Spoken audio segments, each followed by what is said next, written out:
I see this plane and it's really low. It's 200 feet. Normal traffic pattern altitude for Boca is 1,000. So obviously I could tell something was kind of wrong, but I didn't think much of it. When I was in class, since our instructor for the class is the chief pilot of our flight school at Boca Airport, he told us exactly what happened, and my mind immediately thought of that plane because it was not that long after I saw it. So yeah, it kind of shook me a little bit. The aircraft had apparently some mechanical issues and went down here on Military Trail. It went down.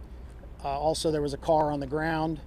We will at this time confirm there were 3 fatalities in the aircraft, and there was 1 injury on the ground, non-life-threatening. 3 on the plane, 3 souls on board, and we can confirm those were all fatalities. 1 gentleman on the ground he hit a tree because of all the debris and the fire. It's non-life-threatening injuries on him. We treated him and sent him to the hospital. We are following breaking news right now out of Boca Raton. This is what we know at this hour. A plane crashed just before 10:30 this morning in Boca Raton and into a car. Officials say 3 people were on board. We know the plane was headed to Tallahassee, departing from the Boca Raton airport. According to the FAA, it was a Cessna 310. This all unfolding on Military Trail near the town center at Boca Raton just before we came on air.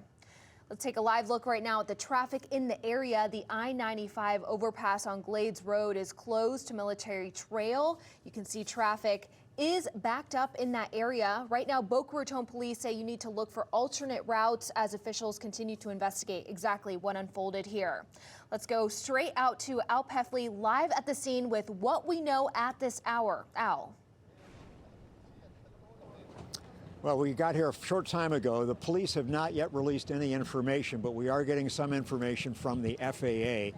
The plane went down, as you pointed out, at about 10:20 this morning. Let's go to some video that we have shot that shows you the scene here in Boca Raton at the intersection of I-95 and Glades Road. As we understand it, the FAA says the plane was heading to Tallahassee, so it apparently had taken off a short time before it crashed here.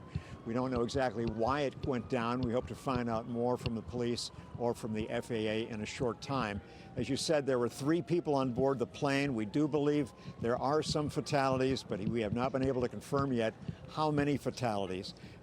The scene here has resulted in quite a traffic tie-up on I-95. They have shut down this section of Military Trail behind me here while they investigate the scene. They've also shut down, I believe, Glades Road as it heads through the area there near the Town Center Mall. From where we're standing right now, we can see there is a white car down the street from where we're standing about 100 yards that appears to have been on fire at some point. It's near some railroad tracks. So again, a plane went down here near Military Trail and Glades Road at about 10:20 this morning. 3 people on board. A Cessna 310 heading for Tallahassee, but exactly why it crashed, we're not sure. We did speak to a couple of people who said they were in an office building nearby. They happened to look out the window and noticed this plane was flying very, very low. They realized right away something wasn't right. They told me they did not hear the engine sputtering, but the plane disappeared below the tree line, and then they saw this huge smoke column rising from that area. They concluded, obviously, that the plane had gone down. So the police are here, the Boca Raton police are here, fire rescue is here. As soon as they give us more information, we'll hopefully be able to provide more details on exactly what happened, why the plane went down, and where they now go from here, where the investigation is going to go from here.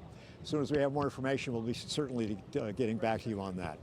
Live in Boca Raton, Al Peffley, CBS 12 News.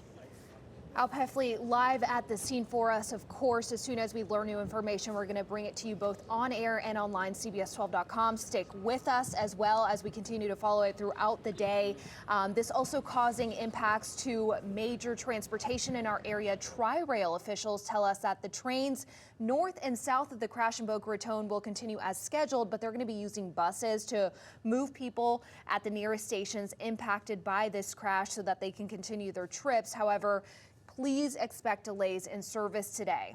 We're also learning Amtrak is being impacted as well. We want to turn it now over to Charlotte. Carl standing by. Now, we don't know a lot about what caused this crash.